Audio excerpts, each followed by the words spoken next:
It wouldn't surprise me.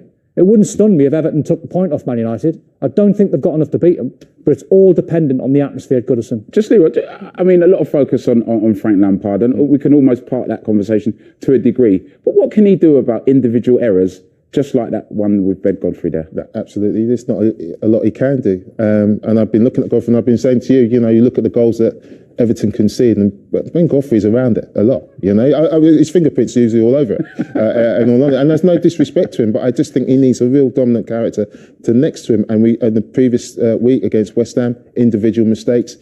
And we come back to the discussion we had. You said when he had to go, I'm looking at those players on the pitch. Richarlison, he can take it. Doucouré, he can take it. Calvert-Lewin, he can take it. Gordon can get. I don't think the rest of them can. I don't think they can take a hammering. They're a different breed of footballer. I'm hoping from Everton's point of view that Man United, in terms of Man United Football Club playing at Everton, at Goodison, is historic.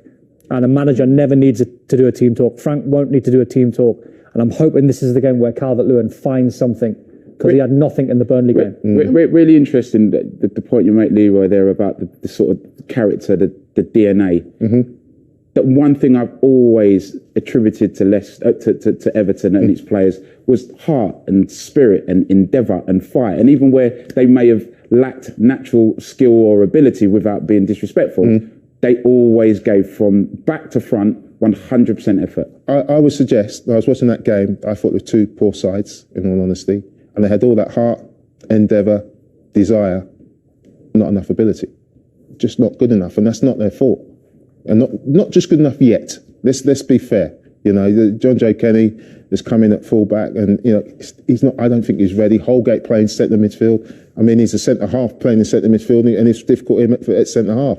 Ben Godfrey, inexperienced. Brathwaite, I thought he did okay. Right. Mikolenko's come in and not ready yet. Difficult circumstances. And you're in a side that they look like they're panicking, and you're looking around. Who's going to take the lead? But you're right. Calvert-Lewin should be stepping up, and he didn't. Richarlison, I know you said he played well, but he missed a gilt-edged chance that he should have scored. In all honesty, 2 penalties, and he missed a gilt-edged chance, which has put pressure on the side. So everything that can go wrong at Everton is going wrong. And you look at their fixture scene, it's not great. And that's what I was going to talk to you about next, because we all said that the Burnley game was possibly season-defining. They had to win that one. Yeah. Because when you look ahead after Man United, it's Leicester, it's Liverpool, it's Chelsea, it's Leicester again, Watford, Brentford, Palace, Arsenal. It's hard to see them picking up points from any of those fixtures the way that they are at the moment. True, absolutely. But Everton have got a history of pulling a big win out of the bag somewhere. When you look at the fixtures, you think, where?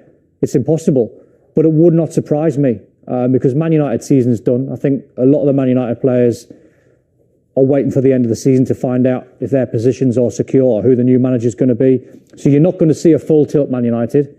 I think when you look at this game and analyse the game, it's very simple.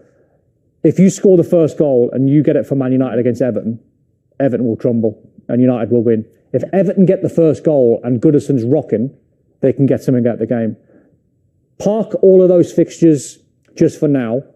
It's all dependent, in my opinion, on the first 2 home games. Man United and Leicester. They're reliant on their home form. They are. And also what you're doing, Steve, as well, you're relying on Burnley, who have got Norwich this weekend away from home. That's huge. Chances are Burnley's probably going to win that game. But if they don't, and Everton could take a point, and they can try and take something, because there's a reason why Norwich, Watford, Burnley and Everton are there for a reason, because they're not good enough. And a lot of them are not winning games. I think the saddest indictment, I think, out of the Burnley game was when Sean Dyche said to his team at half-time, and his words were, I'm not sure this lot, in terms of Everton, know how to win a game. And he was absolutely spot on. And that gave them enough to go forward and put Everton under pressure.